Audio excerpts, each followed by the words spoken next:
Nous sommes ici dans la province de Langounié au centre du Gabon. Cette province est avec l'Estuaire et le Wollentem l'une des 3 plus grandes provinces du pays qui en compte 9 provinces au total. Elle tire son nom du fleuve Ngounié, l'un des nombreux affluents de l'Ogooué qui l'arrose. Cette ville est réputée pour son cadre accueillant, sa tranquillité, sa culture permet aux voyageurs d'admirer la somptuosité et de découvrir des paysages luxuriants aux 1001 ressources et de voir d'innombrables cours d'eau.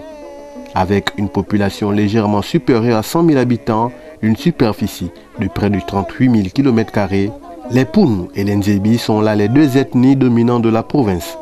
Mouila, qui signifie rivière en langue vili, est le chef-lieu de la province de Langounié fondée en 1904.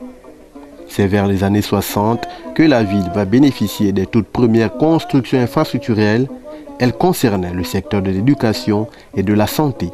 À ce jour, le patrimoine immobilier de la ville est resté intact après le passage des colons. Sauf qu'après l'effet tournante, les infrastructures sortent de terre, comme l'aéroport international de Mouila pour ne citer que celui-ci, inauguré le 22 novembre 2001, baptisé Raphaël Boubala, n'est plus que l'ombre de lui-même.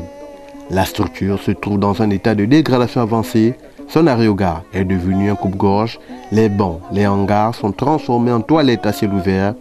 Au-delà de ce visage lugubre, l'aéroport de Mouila constitue désormais une zone à risque pour les usagers.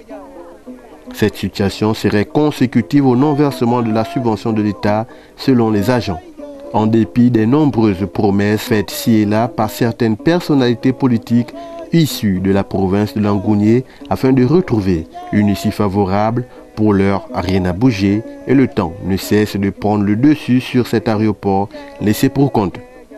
À quand la réfection de cette structure qui faisait autrefois la fierté de Molvillois et Molvilloises? Seul le gouvernement pourrait avoir une réponse favorable.